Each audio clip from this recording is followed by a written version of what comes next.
Hello everyone, welcome to the 6th session of 30 Days to a More Powerful Vocabulary by Norman Lewis and Wilfred Frank. Today we are going to talk about words about fellow men. This course is being presented to you by me, Shilpa Jha. Please rate, review, subscribe and recommend the course. Also please leave your valuable suggestions and comments below. Okay, so let's start. The first one is coquette. So coquette, here you can obviously look for the pronunciation. So coquette basically means a female flirt. The girl promises much, flirts a lot, but delivers very little. So basically, I think this seduction is very, this seductive pose can be made very obvious that, she would probably be trying to flirt with someone. So basically, that's it. So coquette is basically a female flirt, right? So I had a tough time dating with that coquette. Next is circe. Circe. So circe is basically a destructive flirt, right? Her greatest pleasure comes from luring men to their destruction. Mary acted like a circe, spoiling John, the studious fellow. So if this guy is a studious fellow, so Mary spoiled him by, maybe she had her own ambitions. She didn't want him to top or something like that. So that's why she just, she flirted with him and she got him. So she is a destructive sort of a flirt. So a destructive flirt is a circe. Next is Amazon. Amazon is a masculine woman. Big, tall, muscular. So a girl with those proper dole, shole and everything. So that girl will, like a proper masculine girl will be called an Amazon. Female athletes are often Amazon. So because female athletes are really robust, strong. So they are called Amazons. Okay, next is Virago. Virago is a woman with a sharp tongue and a vicious temper, right? So there are women like that, right? Who are very short-tempered and who can get angry and upset on almost everything. So such a woman is a Virago. Our neighbor is such a Virago that we hardly talk to her. Fine. Next is Adonis. Adonis is a man who's a heartthrob of young women. Okay, so maybe somebody like Ranbir Kapoor in our generation or somebody like that. So some handsome man is called Adonis. Else Presley was the Adonis of America in the mid 20th century. So I think Adonis is easy. Adonis is a man, a very charming and a handsome man, right? Next is Judas. Judas is a person who betrays a friend, untrustworthy.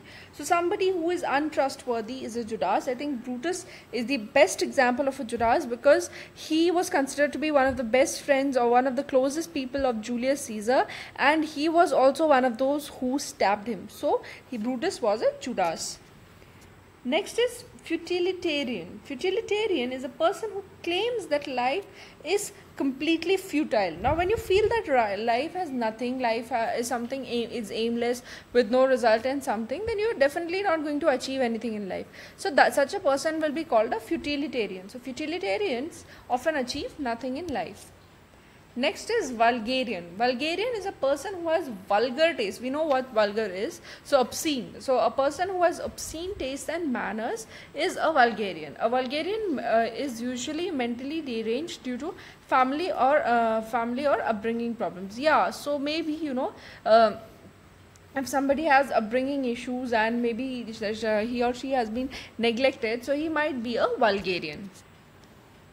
Next is pedant. So pedant is a person who is ostentatious about his learning. So somebody who shows off, like, if I know something, I just show it off that, oh my God, I know these, I know 5 languages, I know 10 things, and probably in front of people, he would try and speak in some other language. So he's being pedantic, right? So I don't like his pedantic corrections about every sentence. Like there are some people who claim themselves to be photographers. So they have this attitude that, oh no, this angle is correct, this is like that, it's like that, it's like that. So yeah, I mean, they're trying to show off their knowledge. So pedantic is someone who is ostentatious about his learning. Okay, next is aesthete. Aesthete is a person who has fine taste and artistic flair. So somebody who has a fine taste and an artistic flair is an aesthete. He's such an aesthete. Look at his paintings hung on the walls. So if he has beautiful paintings hung on the wall, so that means he's an aesthete. Maybe because he has a very fine taste and an artistic flair. Next is demagogue. Demagogue is a person who wins the support by appealing to popular feeling and prejudices. So this guy is very smart, right? This guy is very smart. He's trying to pander. Remember, we learned pander in, I think, one of the sessions before this. So what he's trying to do, he's trying to make a speech, or he's trying to appeal to the people, by false things, by mob mentality. By going by the mob mentality, he's just going to move the mob accordingly, and he's going to win the election. So unfortunately, most of today's politicians are demagogues. Okay, next is martinet. Martinet is someone who someone who demands strict obedience, right? Like soldiers are considered to be martinets because they want strict obedience about about their work, about whatever else they are doing. So they're like that, very strict and disciplined, right? So martinet is someone who demands strict obedience. Our physical education teacher was a martinet, and we strongly resented him. Of course, if someone is a martinet, you might not like that person because he's more likely to be like a dictator, right? Next is sycophant. So sycophant is a person who bootlicks the rich and powerful. Alright, you know these kind of people, right? We all know such people who will bootlick just to get some favors out of them, or to get something, to get something out of people. You must have seen a lot of them in offices. There are a lot of sycophants who would do anything to actually just get themselves promoted, or do something so that things go in their favor, right? Sycophants do not usually have self-respect or dignity. That's but obvious. Next is tyro. Tyro is a beginner in some profession or art. We are all a tyro in one subject or another. For example, I think I'm a tyro in photography. Not a tyro exactly, I don't think I'm learning it, but anyone who's learning it. So maybe he's a beginner in some profession. When you're a beginner, you're a tyro. Okay, next is virtuoso. Virtuoso is a skillful practitioner of some art. Thomas Alva Edison was an accomplished virtuoso at inventing things. Of course, he invented a lot of things, so he was a virtuoso at inventing things. Now, these guys are virtuoso in their art. As you can see how well they are performing.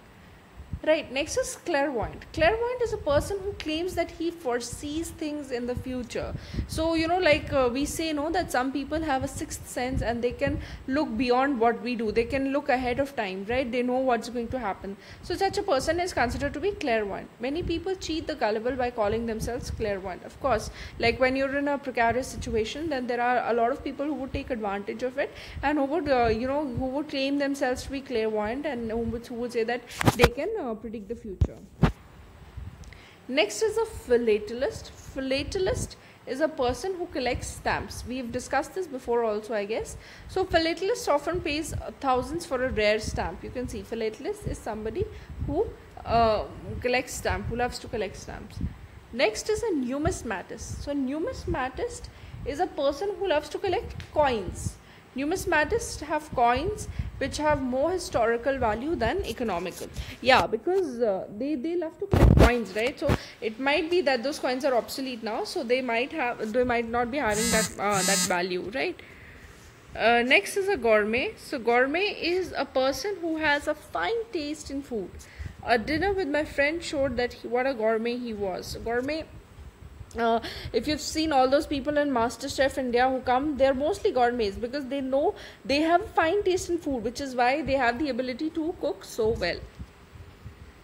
Next is a connoisseur. Connoisseur is a critical judge or excellent in some art, food, and area of excellence. So going with the MasterChef idea only, there are MasterChef cooks, right? And they're not cooks, actually judges. So they are connoisseurs in their field because they know how to cook, and what is there, what's not there. For me, if it's looking okay, if it's tasting good, it's totally good. But for them, there's a lot more to it, right? They know the exact taste and everything. So he's a connoisseur. So that's it for today, guys. I hope you learned a lot of good words today. Thank